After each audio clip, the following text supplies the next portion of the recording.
You're listening to The Dossier, presented by Metro by T-Mobile. You can make an argument that one of the most polarizing figures in the history of hip-hop music and culture is Suge Knight and his Death Row Records. What Suge accomplished inside the music industry will be analyzed for years to come. He also is a figure who has been in the middle of speculation as it relates to the murders of Biggie and Tupac. Another figure who was head of Suge's security and an ex-Compton police officer, Reggie Wright Jr., is also mentioned as it relates to Biggie and Tupac. It was Reggie Wright Jr. who hired ex-LAPD cops to work for Death Row Records. We know that Reggie Wright Jr. had a relationship with Rafael Perez, David Mack, and Kevin Gaines. What we don't know for 100% certain is who ordered the hit on Biggie. And one can make the argument that both Suge and Reggie Wright Jr. both had serious motive. Michael Carlin has spent years reporting on the dynamics of the Compton Police Department, the Mob Piru Blood Gang, and the killings of both Tupac and Biggie. He befriended Russell Poole at the end of his life, as Russell continued to hunt down the truth after he left the LAPD. And Carlin also had some insight into Suge Knight that goes against the narrative that the mainstream media has pushed for the last 20 years. Well, I'm from California. I grew up in Los Angeles, went to high school here, and spent quite a bit of time outside of LA. You don't really come to understand or know what you have until you leave. And I found my way back here, and, it really is my home. And the Compton connection really came through these two murders. All of these suspects and whatnot all led back to Compton, and the leads led back to information in Compton, because Death Row Records really sprang out of Compton. And so you had Mob Pirus, Loiters Park Pirus, some of the original West Side Pirus too, that were all working for Suge Knight. And there were many other Piru sets that were working there, but you also had Crips that were working for Death Row Records. And so it was kind of an incendiary environment, and you really couldn't understand what happened unless you went into Compton and understood what Compton was all about, because that was such a great piece of the fabric of Death Row Records. Suge Knight knew how to manage his business right when it came to his company, but when you have a contingency of homies like that are working there with you, it's hard to govern men like that. Yeah. That's a difficult task. That's not no easy task, you know what I'm saying? And he kind of put that in Buntry's hand, because Buntry was qualified and equipped because he had been around shit and sat where we sat, behind the walls and the gates of the prison system, you know what I'm saying? And networked with other bloods from San Diego. Buntry had all the San Diego bloods coming out here, coming to the park. And Buntry accepted that role. He accepted that role. Tough job. Tough job. What you have to understand is that both Tupac and Biggie stepped into a world that was foreign to them, a world where long-standing street feuds inside Compton dictated friends and enemies. A famous gangster from Compton once told me, even though Compton is only 10 square miles, what happens in Compton dictates the criminal underbelly of Los Angeles as a whole. For Suge Knight, he grew up in a neighborhood where the leaders of the Bloods were neighbors with the police chief. Compton was the epicenter of not only hip-hop music and culture, but corruption. Well, it was really Russell Poole that brought me to this murder, and, including the murder of Tupac, because he really saw these as two related cases. And Russell reached out to me through his aunt and uncle, and I had done a humanitarian project with them, and they said, hey, you've got to meet our nephew. And Russell and I connected via telephone and talked many times before we actually met. And then we met, and I could see the passion that he had that was driving him to solve these cases. And it was almost an obsession with him. And so I became infected with his obsession. And he and I really were kind of on a daily basis talking to each other from the time we actually met until his death. When you look at the murder, or let's say the conspiracy to murder Biggie, there is an individual that is mentioned but seemingly has Teflon in regards to this particular case.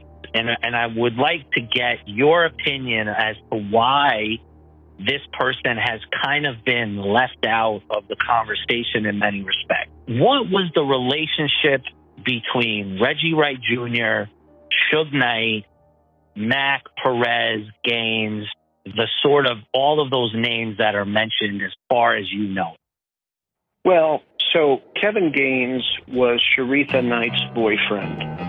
And there was friction between Kevin Gaines and Suge Knight because, you know, you have Sharitha married to Suge, but she's dating this LAPD cop. And Kevin Gaines, Rafael Perez, David Mack were all running mates.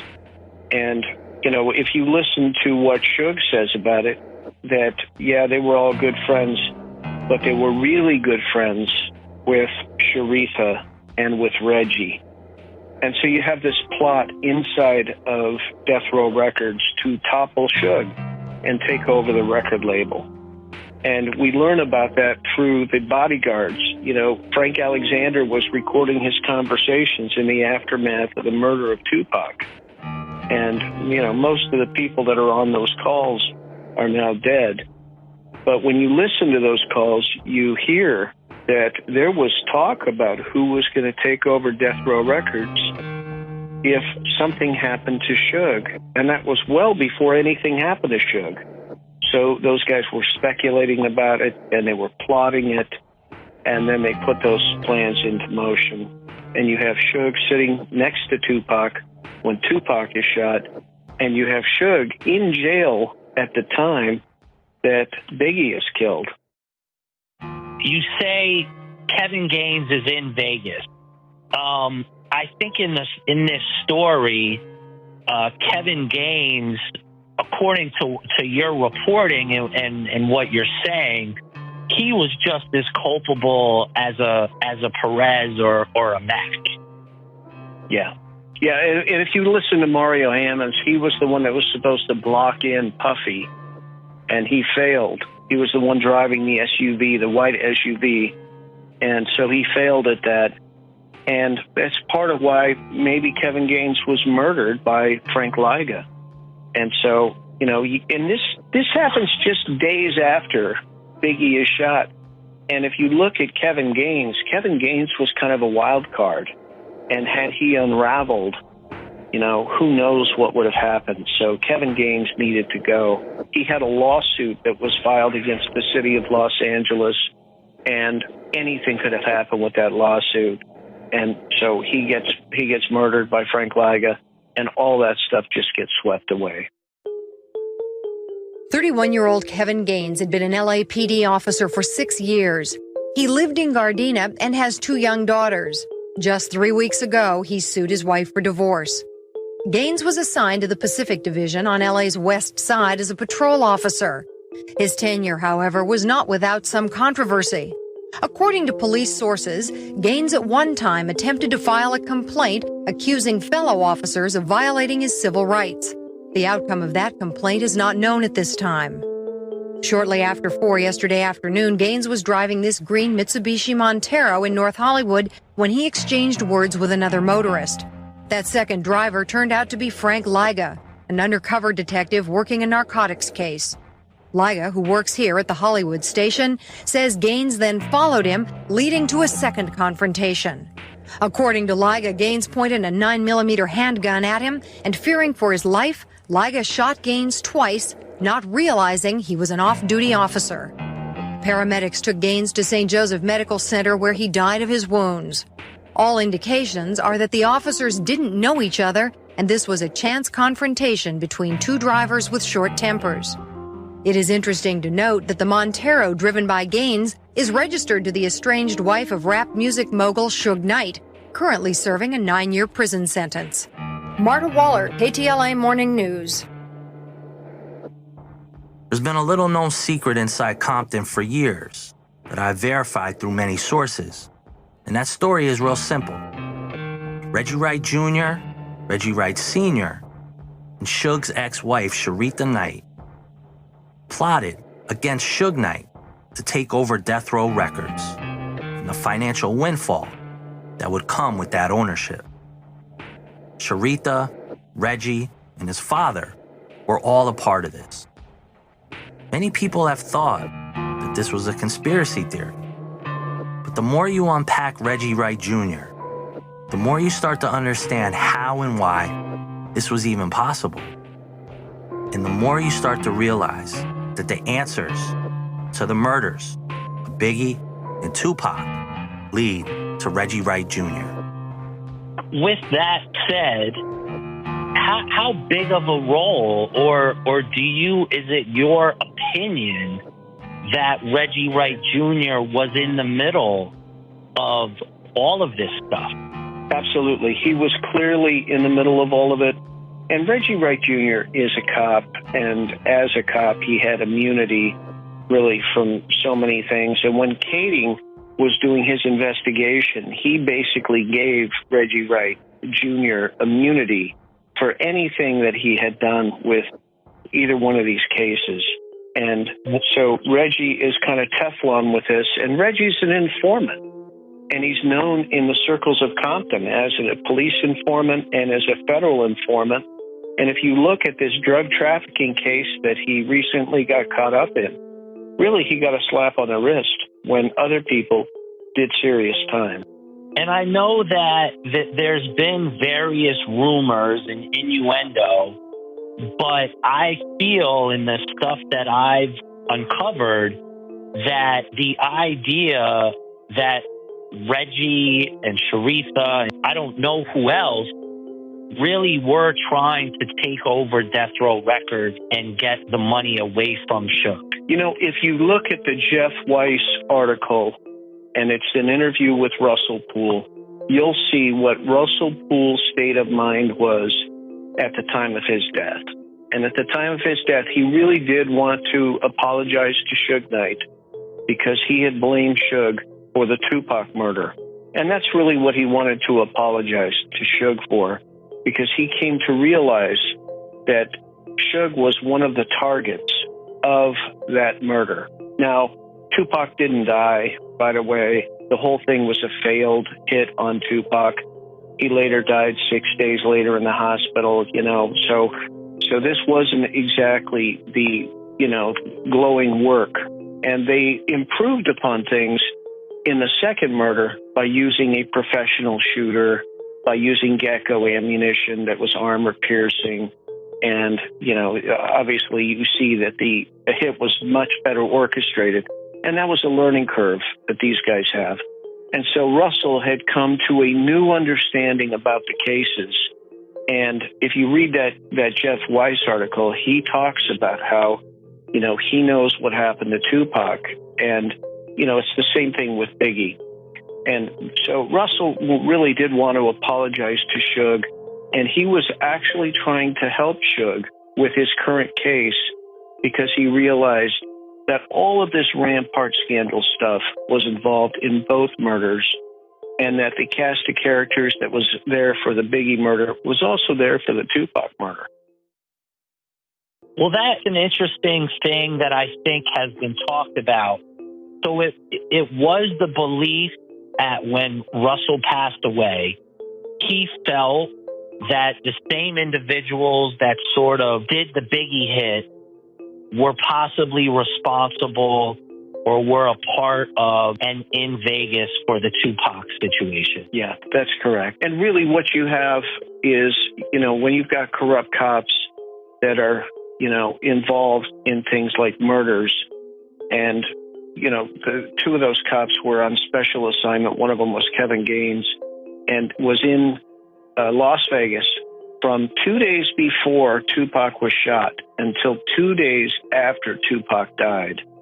And if that was proven that it was LAPD involved in that murder, that would also make LAPD, City of Los Angeles, liable for Tupac's death.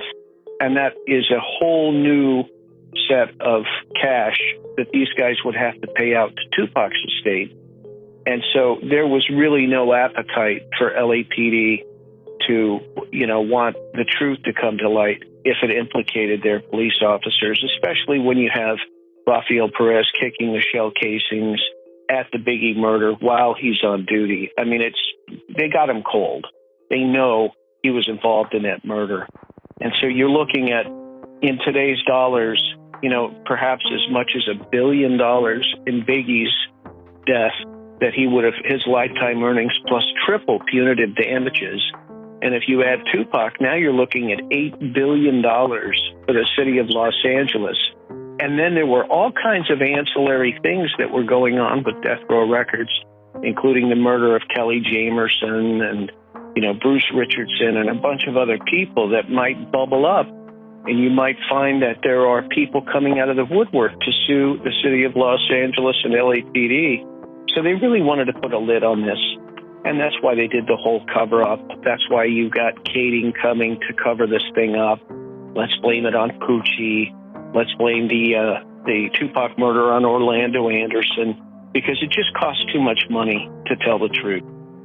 The thing that to this day, I struggle with understanding, and maybe you can give me your insight, is, Russell Poole was an immensely moral and ethical investigator. Phil Carson, I don't think you could find anyone that has said a bad thing about him outside of Greg Kading.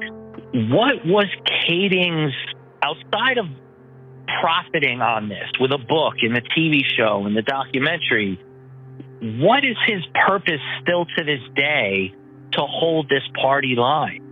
So Kading was caught up in lies in the Toros Ramos case, where he should have been fired from LAPD and he should have been stripped of his pension. Here's former LAPD detective Stephen Strong, a gang expert, on Kading's work on the so-called Torres Ramos case. It is this case where Kading's career and use of informants was called into question. It was this case that many people believe compromised Kading with the LAPD. What is your assessment, or how do you feel that Detective Kading handling of these informants? And I said he sounded like he was totally out of control and totally out of policy to me, Your Honor. He did not follow the correct procedure. And he goes, okay. And then the judge told the U.S. attorney that I want to see the informant manual. Well, there isn't one, Your Honor. And he said, I want that manual in my office in 1 hour. And they went and got it. And so that basically put Kading in a real cross, because he has testified that there is no such thing. And there was. But the federal prosecutor believed Kading that there wasn't anything, and there was. And then you saw exactly what I laid out as to how it's to be handled.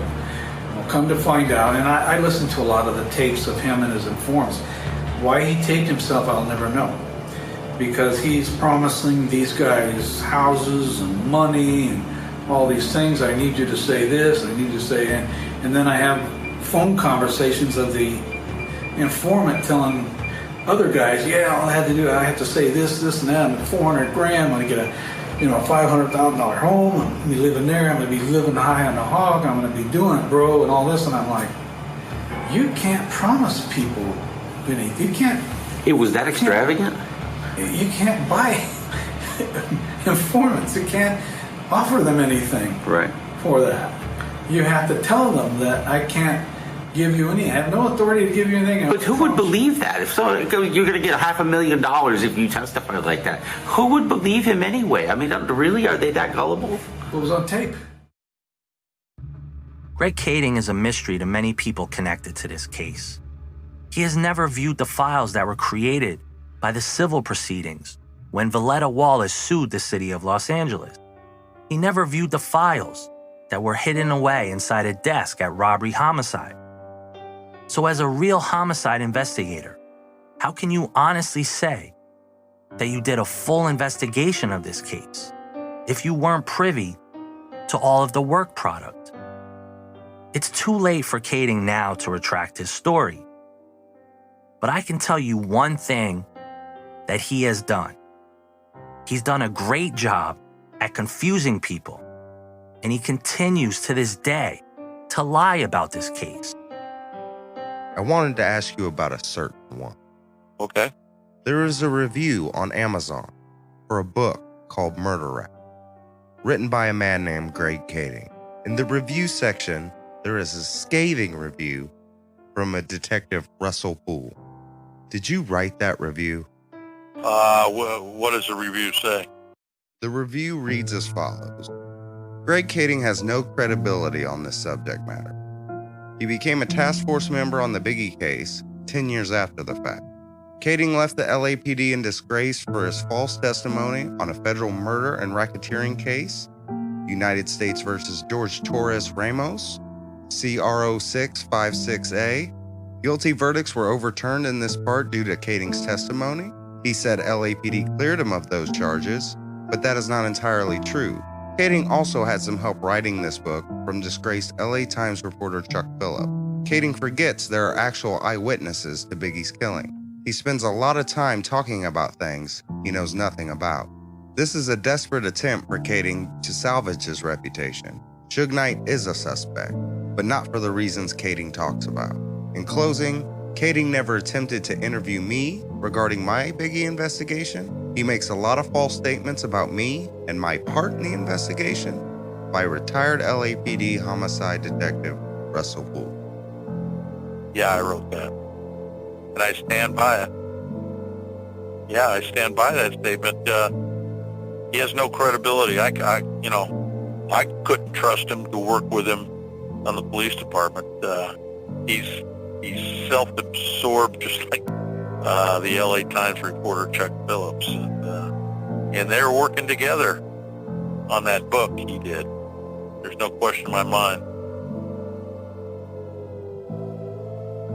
With the murders of Biggie and Tupac, Suge Knight has always talked around the subject of both, almost speaking in riddles.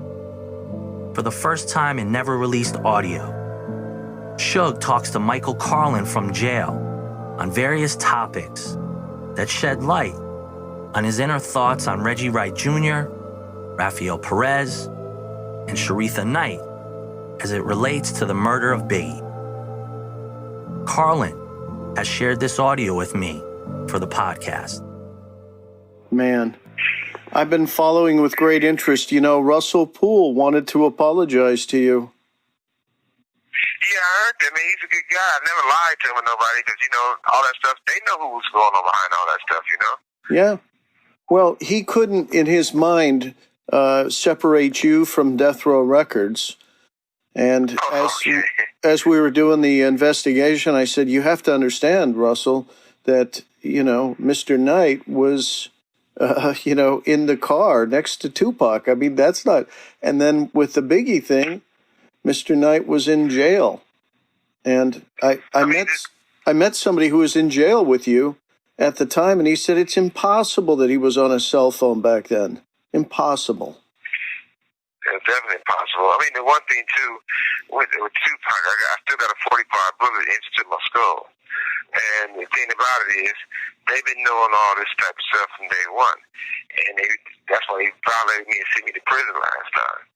And the other thing is, for Biggie's son, I'm quite sure if they saw the first one, they saw the second one, because it's the same circle of people, I got tapped on the shoulder by one of the cop's daughters that was involved, and she told me. I mean, this isn't conjecture anymore. We know the facts. Yeah, it's the same people, same circle of people. Yeah. Have nothing to do with me, No. In this exchange between Suge and Michael Carlin, Suge states that if they understand what happened in the killing of Tupac, they would also understand the murder of Biggie. He says it's the same circle of people. If you're a friend of yours, you're a friend of mine. Exactly. You know, a lot of this stuff is just basically the public is naive to a lot of stuff. Yeah. And a lot of things in dealing with incarceration, even business, there's a lot of politics, you know. I mean, it's like, I never should have went to prison the first time I went to prison. But I had caught the accounting firm who Jimmy introduced us to. They stole like about $30-40 million, you know.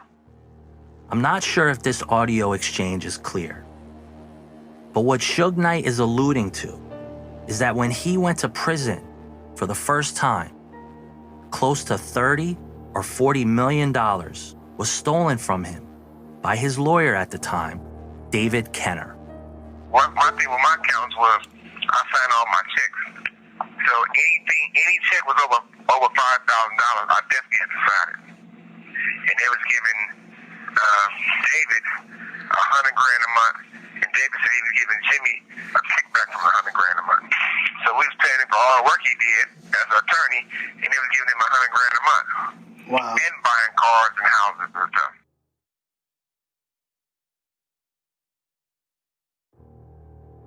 When Suge talks about David, he again is talking about notorious criminal defense lawyer David Kenner, who was Suge Knight's fixer. In this exchange, he also states that Kenner was funneling money to legendary music industry executive Jimmy Iovine, who ran Interscope Records, the parent label of Death Row. Iovine also started Beats by Dre. There have been rumors for years, and Suge has gone on the record before, that Jimmy Iovine stole money or was in bed with Kenner. Again, these are rumors. Wow. So that played an effect on me getting a violation when I shouldn't have got a violation. Well, that whole Orlando Anderson thing, man, I mean, it was really bullshit. Yeah, I mean, even when he came in, they put him on stand, and the judge asked me, said, do you know Suge Knight? I said, you don't know Suge Knight. I said, what did he do? The only thing he did was help me and save my life, which I basically did because, you know, Pac was my little brother and the #1 artist out on the bond, and if he would have got in trouble, he was going back to prison. Yeah. So I knew it was cameras everywhere in Vegas because I went to UNLV. They just take us to the top and let us watch. So, you know, I was breaking up saying, cut that bullshit out right in here. But at the same time, they just played with the thing the way they wanted to play with it. And see, the thing is, those guys, if you go back and watch the film, they was already stalking Pac, like watching him. So that just tipped the iceberg when something happened. But there was a plan already to do something to him. Yeah. And that's why, like I said, I had two of the toughest guys for him, and Reggie pulled them off of me. And after it happened, I told him to send 5 guys from the club to there, and they never said nobody. Yeah. And Frank blocked us in purposely. Later, he told us at the streets. They told him to do it, you know. Yeah. Frank got so bad he died, you know. Oh, yeah. No, absolutely. And Michael Moore. Yeah. And then Perez and them was all involved. They were trying to kill me too, but see, because Perez and Reg was good friends, and Perez and Sarita and Reg is great friends, and so all those three together was trying to plot, you know. Yeah, exactly. Russell got it right before he died. Yeah. Well. And, you know, and the sad thing about it, Atlanta wasn't even the shooter, you know? No, exactly. No. And it's sad for us, not at all. He was actually a good kid, too, you know? Yeah. This audio you just listened to is the most important exchange to take note of.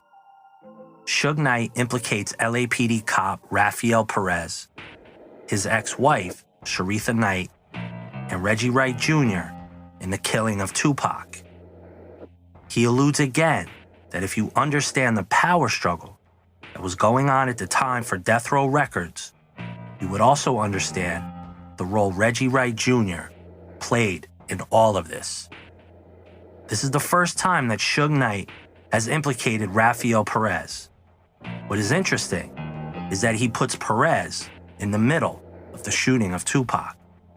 I want to be clear that as of now, I have no hard evidence as it relates to the murder of Tupac in Las Vegas. Yeah, my judge said he watched the tape 97 times and still couldn't say I did anything. Yeah. He asked him, could he just give me less time, like 1 year, or back on probation? And the lawyers never said, yeah. They all kept saying, no, but that's not true. He could have. Yeah. And I got the paperwork to prove from 2 different DAs and all attorneys. I never had a firearm when I went on probation for it. A lot of part of the history need to be shown, need to be said, because it can help people in the future, you know? Well, the truth is actually the best story that's ever been told, I believe. Oh, always. Yeah, always, definitely. That's why I'm saying, that's why it's so important to get these things out, and you're the right person to do it, because the truth doesn't just stop with one person. No. The truth put the law down, the facts down, that they don't keep happening again. Well, think about it. You got drugs, guns, you got jealousy, you got music, you got, I mean, it's just such a rich story. The truth as it pertains to Suge Knight's involvement in the murder of Biggie is about as complex as it gets.